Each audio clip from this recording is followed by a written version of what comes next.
Hey everyone, it is Jana from the Bath Township Public Library, and I am going to talk to you for a few minutes about Children's Book Week. Now, if you haven't heard of Children's Book Week, it's actually the oldest literacy initiative in the nation. It was started way back in 1919, actually by the Boy Scouts, and this is the first year that there's actually going to be two official Children's Book Weeks. There's going to be this one in the spring, May 3rd through 9th, and then there's going to be another Children's Book Week in the fall. Now, if you go to everychildareader.net, they have all sorts of cool downloadable resources like this poster. Each year for Children's Book Week, there is a different illustrator that is chosen to do the artwork, and this year's artwork is done by the fantastic Brian Collier. This is his official poster. And it's all about reading being your superpower. So the idea behind Children's Book Week is to really get together librarians and authors and teachers and book publishers and encourage children to read. And what is more fantastic than that? So I know I'm doing this post a little late. I probably should have done it earlier in the week, and I meant to, but sometimes life gets in the way.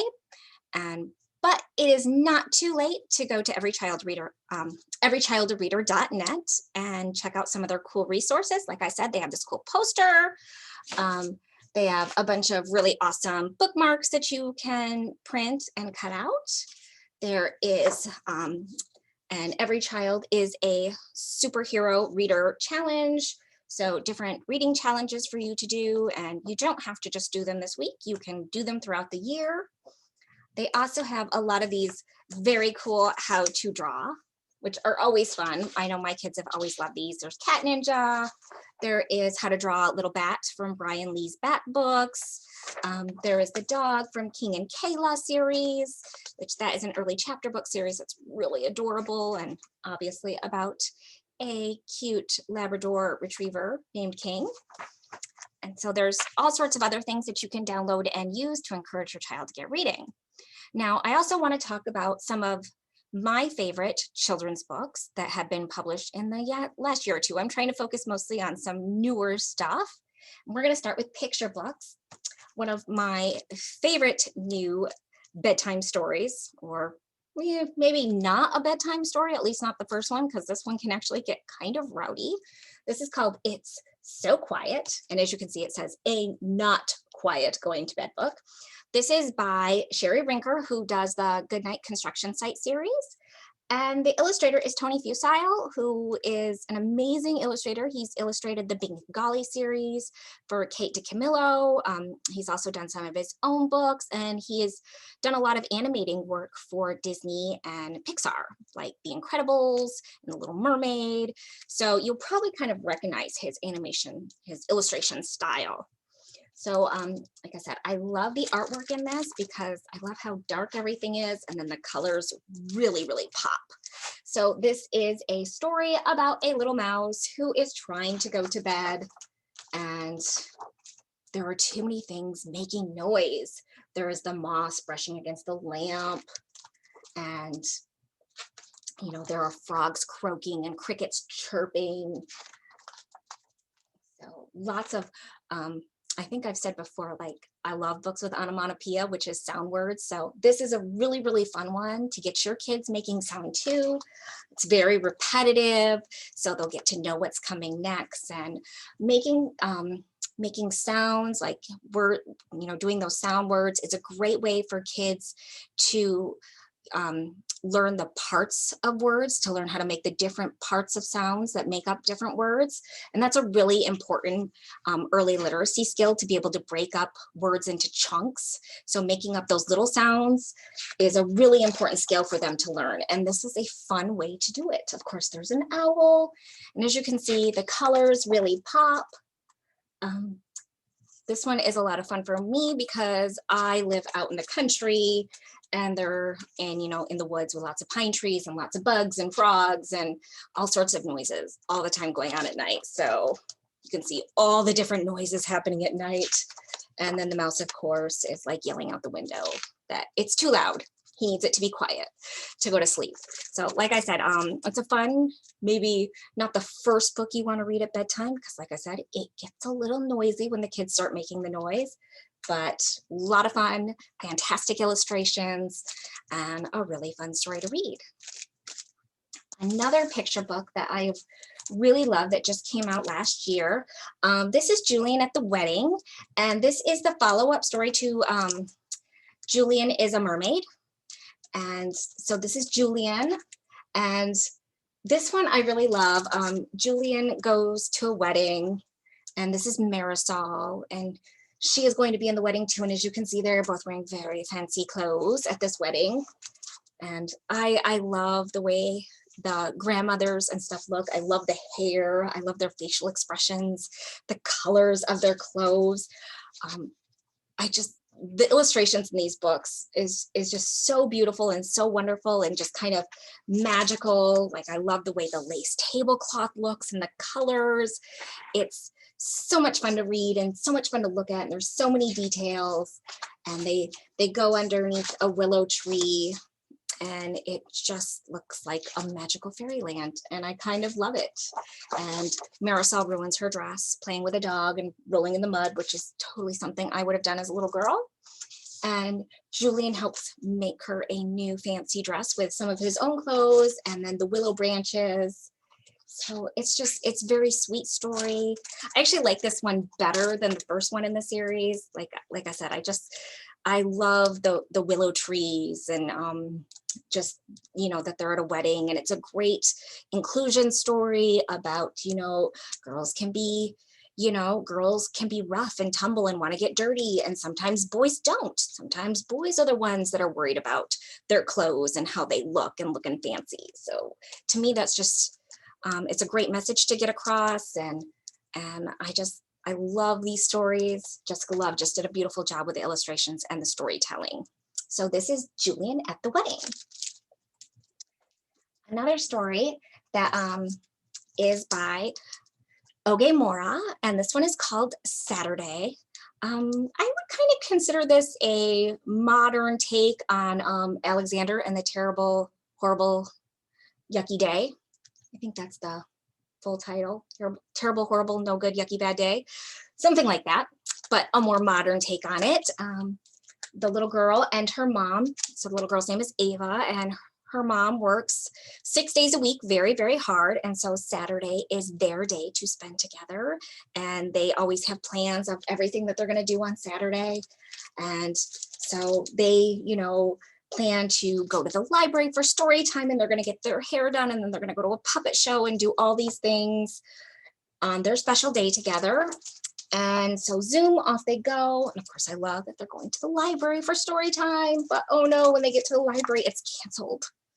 And then they end up going and getting their hair done, and they get splashed by water, and it ruins their new hairdos.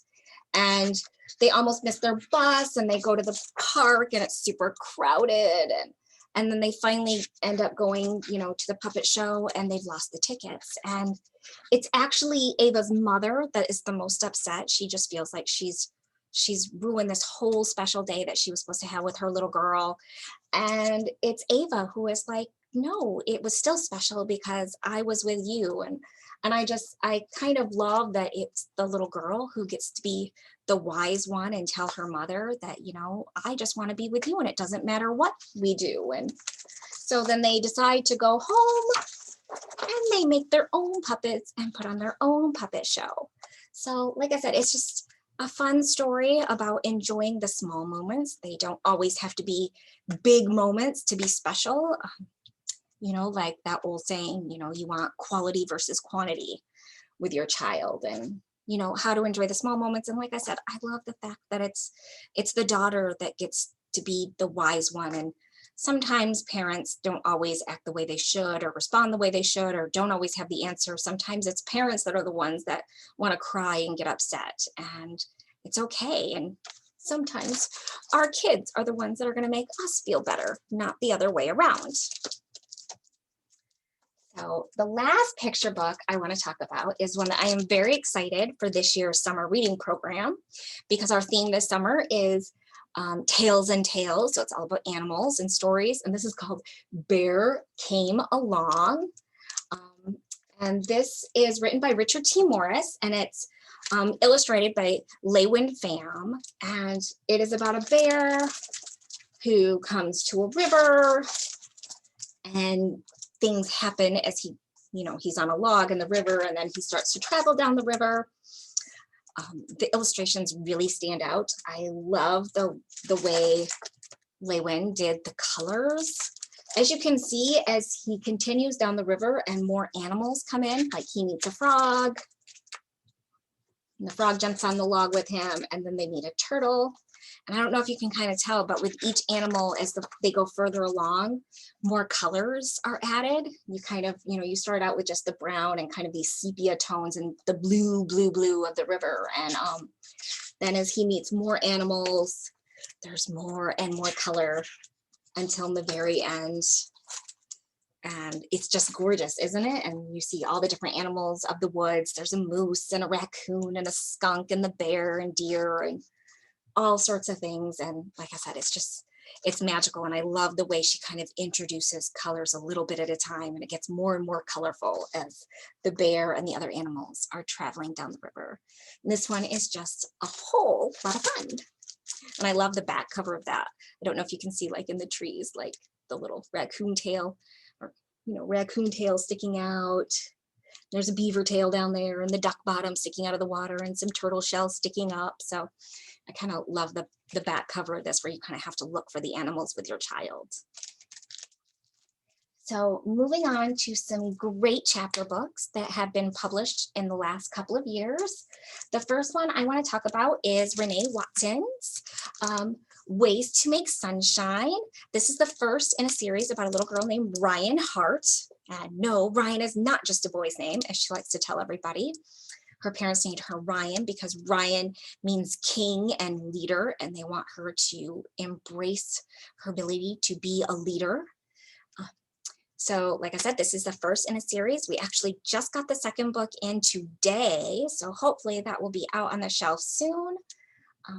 If you have a child that's really into like Junie B. Jones or Clementine, like Nate the Great, kind of, like those kid in elementary school, kid in 3rd, 4th grade realistic fiction, Ramona books type, this is going to be a great series. It's a little bit harder and a little bit more realistic and nuanced than like Junie B. Jones. The characters are just more interesting. Like I said, they're a little bit more real, not quite as bratty sometimes. Junie B. can kind of be bratty sometimes, and not saying that Ryan can't sometimes. She's not a perfect child. She's definitely flawed, and she can be jealous and angry and snotty and try to play tricks on her brother. But she also has a really good heart, and I really like the family. They're a very realistic family, but they also really love one another and support one another, and it's a fun story.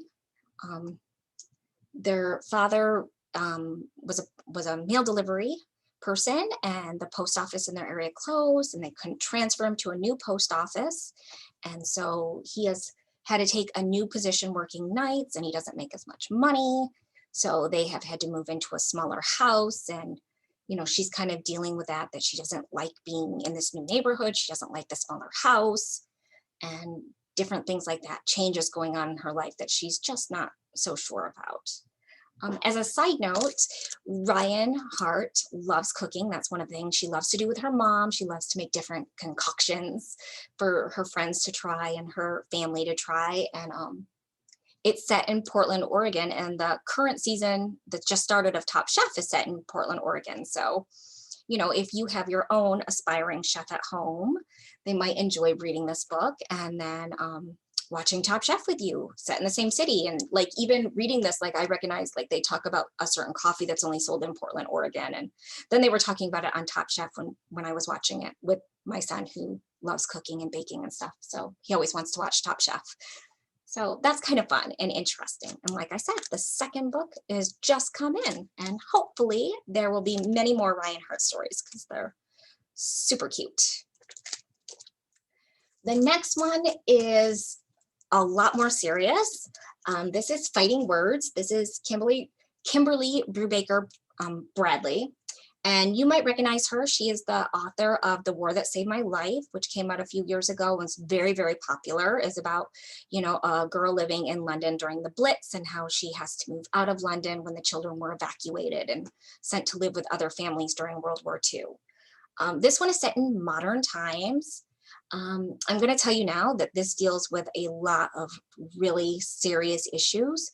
The main character is a 10-year-old girl named Della, and she has lived her whole life with her older sister, Suki, who is, at the time she's telling the story, she's 10 and Suki is 16. And they have recently been moved to a foster home for an emergency reason. And you kind of find out later on that their mother has been in jail for 5 years for drug addict. She's addicted. She was addicted to meth and she did things that got her arrested. And so she's in jail. And during this 5 years, they were living with their mother's boyfriend, who really shouldn't have even been able to take them because he was not related to them in any way. And now he has been arrested and they've been moved to a foster home. Like I said, this deals with a lot of serious issues. It deals with suicide and foster care and homelessness and drug addiction and sexual abuse and just lots of different important issues. And I know a lot of parents are probably, I say those words and you're thinking, there is no way that I'm going to let my kid read that. And I'm not saying you should hand this out to like 6 and 7 years old. Obviously you want to make sure your reader is mature enough. And, if they are reading this book, you want to make sure that you are available to talk to them about the things that they read in this book. But I will say that the main character is 10 years old, and there are kids out there that are that age and younger that are going through issues like this, and they are going to read this book and they're going to know they are not alone in the world, that there is hope, that there are people out there that can help them, that they can, find their inner wolf like Della does and kind of, find their courage to fight back and find help. So it's a really important story. And for kids that haven't gone through anything even remotely close to this kind of struggle, I mean, what's more important than feeling empathy than gaining empathy, that learning, that there are other kids out there in the world that have not had the life you had, and, that you can feel for them and what maybe you can do to help them and to change their lives, and to be nicer to the people around us because we don't know what they may be going through. And Kimberly Brubaker Bradley has talked about like her, she was her own inspiration for writing this book, that she is a survivor of sexual abuse and how important it was for her to tell this story. And like I said, the characters are fantastic. It's really well told, really well written, just a really powerful story that, yes, at times it is difficult to read, but still really, really important to read. So that is Fighting Words. The last one I want to talk about is not quite as traumatic. This is, but you might still cry. This is called When You Trap a Tiger. This is by Tay Keller. This was actually the Newbery winner for 2021. This is just a beautiful, beautiful story. Like I said, still a little sad. For anybody that has ever dealt with losing a loved one, it's definitely gonna hit you in the feels. I don't think, however old you are when you lose somebody that you love, whether you are 10 or 20 or 30 or 50, it is always going to feel too soon, and it is always going to be difficult. And so if you have gone through that, you are definitely going to be able to relate to the characters in this book. Lily, this is another story with sisters. So Lily and her older sister Sam and their mom have moved back in with their grandmother, the Halmoni. I think I said that right. I kind of looked up how to pronounce some of the Korean words because I wasn't sure. So Halmoni, which means grandmother in Korea. And she is very sick. And so they have moved back in with her as she is, in the last kind of probably days of her life. And Lily starts seeing this magical tiger, and her grandmother has always told her stories of tigers, magical tigers. And she thinks if she can trap the tiger, she can save her Harmony. And I really love the mix of magic and realism. And as somebody who knew nothing about Korean culture or folklore, there's a lot of words and stories and, you know, the different foods that they make. And it's just really fascinating, I think, to learn about any other culture and to hear, especially their stories that they tell children when they're little, you know. What kind of stories did they grow up with? They didn't grow up with hearing like Cinderella or Snow White. What kind of stories did they hear? And so it's just a beautifully written story. It's, you know, a great blend of fantasy and also realistic drama.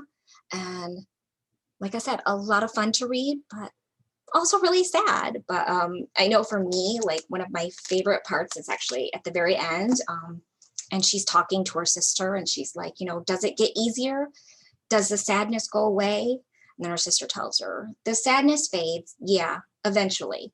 But the missing, I don't know if that ever does. And that was something like, it just, you know, even being in my 40s and losing my father to cancer, it's like, it's still too soon. You know, you still feel too young to lose that important person in your life. And even though you don't always feel sad, the missing never does go away. And it's, like I said, a beautiful story about folklore and loss and stories and, you know, family and sisterly love and this family coming together during, you know, the final days of this very important woman in their lives.